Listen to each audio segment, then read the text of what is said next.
There's one thing that the mainstream press keeps repeating over and over again that they're just wrong about. And once again, Congressman Jamie Raskin does an amazing job of pointing it out. He was on the Beyond Politics podcast with me and former Congressman Paul Hodes, and Paul asked him the critical question. The press has mostly characterized this as being all about a small, hard right faction, just a handful of Republicans. Doesn't that really miss the point by a mile? I mean, 147 Republicans voted to overturn the election. They wanted this sham of an impeachment inquiry, which is only helping Trump. Almost half of them voted to shut down the government 4 days ago for no other reason than Trump thought incorrectly that it might slow down his various trials he's facing. 91 felony counts in state and federal courts. Isn't it fair to say at this point that this isn't about some fringe? It's really about the core of the Republican Party, that this is who the Republican Party is. This is what they've become. Yeah, the fringe has devoured the core. The extremist fanatical elements that they thought they could just kind of bring in for the purpose of votes with Donald Trump have actually taken over the party.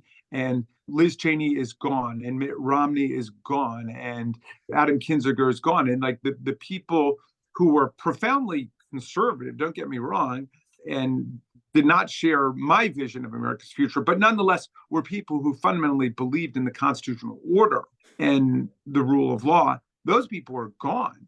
I mean, what we've got is an authoritarian party. It is an authoritarian cult of personality around Donald Trump, the kind that you see in other parts of the world, Putin and Orban and Bolsonaro and El-Sisi and Erdogan. And we know what the historical antecedents of all of those are. I mean, these people are aspiring autocrats and dictators.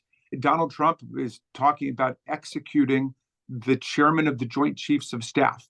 He's openly talking about using prosecutors to go after his political enemies. He is the one who is orchestrating the ridiculous impeachment exercise against Joe Biden for nothing. That's just one Trump subservient, Trump mandated agenda. And then we saw that last week with shut down the government. Why did Trump want to shut down the government? Because he said that's the way to shut down these, quote, political prosecutions. In other words, he was willing to take paychecks away from more than 1 million service members.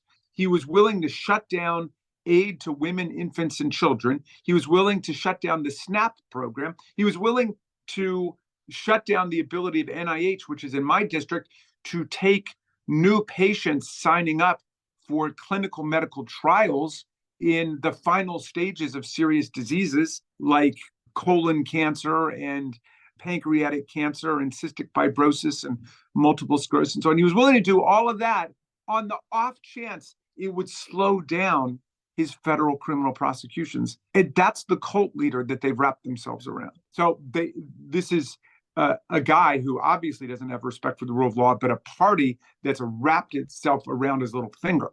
Look at how the press repeats the idea so often that we all kind of glaze over and accept it. Look at the language that they use. For example, from live reporting when Kevin McCarthy was ousted as Speaker. McCarthy seen here walking away from the chamber in bitter defeat after facing an uprising from the far-right faction of his own party. A group of House conservatives in the Freedom Caucus. McCarthy's allies heaped scorn on the Republican rebels for dividing the party. These conservative members of his caucus. Republican Speaker Kevin McCarthy faces a leadership challenge from the far-right faction of his own party. Conservative Freedom Caucus members. His efforts to move forward and avert a government shutdown enraged far-right members of his own party. Far-right faction, Freedom Caucus, House conservatives, Republican rebels, and combinations of all of those terms. And that's the point. It's not a fringe. It's not the Rebel Alliance. Jamie Raskin is right that the fringe has eaten the core. And in fact, one CBS News analyst got it right about how we got here. Those who have decided to run an incendiary version of politics that kicks out the support from under the institutions of the House, that's the way the modern Republican Party has grown itself, the way Kevin McCarthy came into power, which means in a moment of tension, you can't then suddenly say, well, wait, let's save the institution, because so much time has been spent undermining the institution by saying it's fraudulent and by saying it has no weight.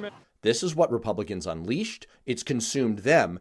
And if we don't defeat them, it's going to consume all of us.